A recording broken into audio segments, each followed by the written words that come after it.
નવસારીમાં રહેતા ધાનેરા વાસીઓનો વિરોધ જોવા મળી રહ્યો છે। ધાનેરા તાલુકાના વિભાજનને લઈને વિરોધ પ્રદર્શન કરવામાં આવ્યું છે। ધાનેરા વાસીઓએ રેલી યોજીને વિરોધ કર્યો છે।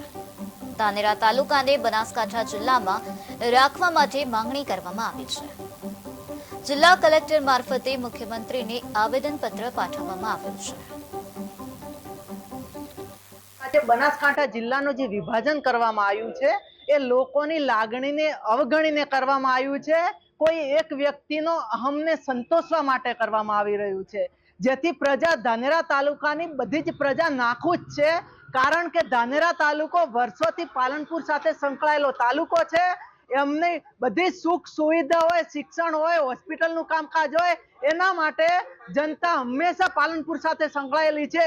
જો કામ ન પતે તો રાત્રે રહેવાની, ખાવાની અને સુવાની સગવડ પણ પાલનપુરમાં મળી રહે છે, જ્યારે કશું જ સગવડ થરાદમાં નથી।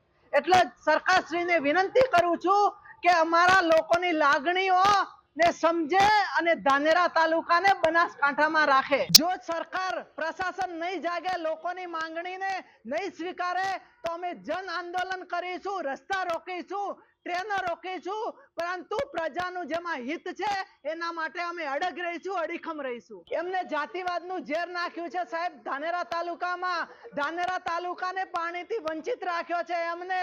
એટલા માટે ધાનેરા તાલુકાની હરેક પ્રજા દુખી છે, કારણ કે ધાનેરા તાલુકો છે ખેતી પ્રધાન છે અને લોકોને પ્રાથમિક જરૂરત પાણીની છે।